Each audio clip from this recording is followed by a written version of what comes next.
what never made sense to me is when Jesus was fasting 40 days and 40 nights, and then the devil came up to him and said to him, if you break your fast, I'll give you the world's pleasures, the cities, everything will be yours. Why is the devil tempting God with everything he already has? Think about it. It doesn't make sense, does it? Why are you tempting me with what I already own? I already have I created it. I'm God, right? So when I say God is also the devil, as in the devil being a representation of his lower state of consciousness, his animalistic mind, his ego, or what the religious people call the flesh, I'm called blasphemous. Understand that the devil isn't an entity outside of God. It is also God. It's the yin and yang. It's the law of polarity that creates an experience. It's the dark and the light. It's the good and the bad.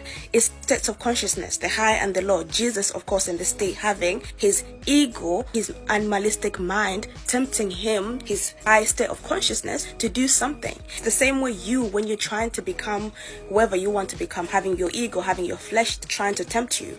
That's what it is. And when people blame this guy with horns and a fork for their own experiences, it's again extrapolating their power to some sort of entity outside there.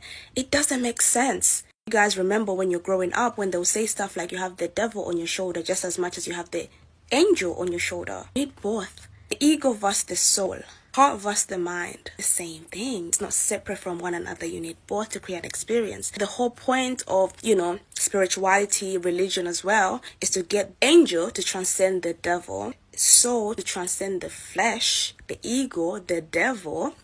That's what it is. You need two in one, but you need to transcend, because you don't want to be operating from your lower states of consciousness. You don't want to be operating from the animalistic point of view. You want to be transcending, right, to what people call the Christ consciousness. Christ consciousness isn't, Jesus's name. It's a title. It's the status to get to that point of consciousness. Anyone can, even Jesus said it. You can do things better than me. That's what it is. Religious books is just a guide on how you can be the better version, the best version of yourself. It's about you. It's got nothing to do with anything outside of you, in my opinion, of course. It's a guide. What would Jesus do? Jesus being just energy that you can tap in. In that story, Jesus, of course, transcended the ego using his highest state of consciousness. That is what you should be doing as well. It's a story about you and how you can achieve what you want.